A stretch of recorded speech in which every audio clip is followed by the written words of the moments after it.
The roommate's gone, so for now, I'm getting by using this 42-inch computer monitor as a TV in this room.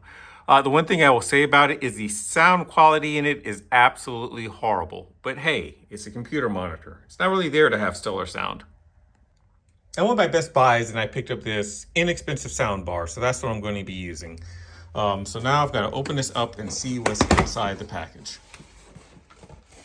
So looking on top, after opening up the box, the first thing I see is they gave you a mounting template. So if you want to hang it from the wall, you can, and they show you where, and this is nice to have because you can get the paper level on the wall, drill your holes, and then get the item mounted. As for other things we have in here, let's see, I think this might be an audio cable.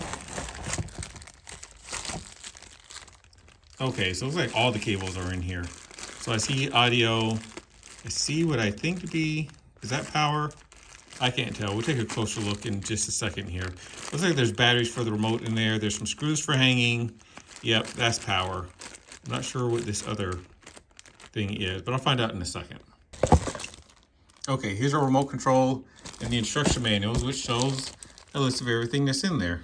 So yeah, audio cable, power cable. Okay, they do give you fiber optic cable, 2 AA batteries, the mounting hardware, and a quick setup guide.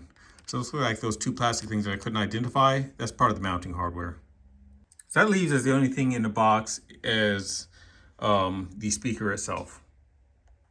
Okay, so this is the speaker. From the front, not really a lot to see. Looking on the back, we can see there's where the power goes, fiber optic, USB. I wonder what I use that for. The auxiliary in and the HDMI in. So the television I'm using, it does not have a fiber optic output. So I will be using the aux cable for input. Okay, and from the right side, we see the manual controls. So there's power, there's source. You can change from one input to another, and then the volume up and volume down buttons. Other than the sound bar, this is everything that was in the box.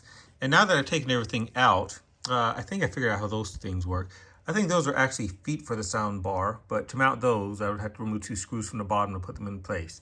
The bar itself does not come with mounting instructions. If you want to see those, it directs me to go to the website.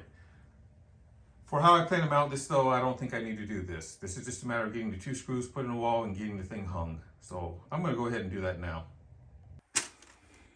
Using the template that they gave me, I stuck it on a wall. Initially I stuck it on a wall with 1 screw. And then using a bubble level that I already had for mounting my TV, looks like it's not quite level yet, so I need to make an adjustment. But once I get it to where it's level, then I'll put the other screw back in, be able to double check it, and then if everything looks good, I can go ahead and drive the screw in far enough for the mounting bar. So let me get this adjusted here. And here it's level. So I could go ahead and now just rip the paper off and put the screws in as far as I need to, but I might decide to mount this somewhere later. So I'm going to remove the screws so that I can remove the paper, put the paper somewhere safe for future use, and then I'll drive the screws in as much as they need to be driven. I've driven the screws into the wall, and so they're almost in there completely, but not quite. You can see that they're out a little bit, and I need for them to be out by a very small amount just so that I can hang the bar from them. And now the bar is on the wall. Now while it's on the wall, there is some space that is, I don't know if I can really show this to you, but there is some space between the wall and the bar. And of course I need for that to be there also because I still have to get cables through here. It took a while, but I finally got the TV mounted. And if you look, you can see there's a sound bar below it. I'm not particularly proud of what's going on with the cables here. With the TV that was here before, you could kind of see it was mounted beside that hole, so you couldn't really see it since it was behind the TV. But with this mount, it has to be above the hole with the piece of plywood. So I need to do something about that at some point in time. I don't know. I might decide to just fill that hole back in and make the wires come out some other way. That's something I'll have to think about. Select your language. But I guess I'll go ahead and go through setup for the TV.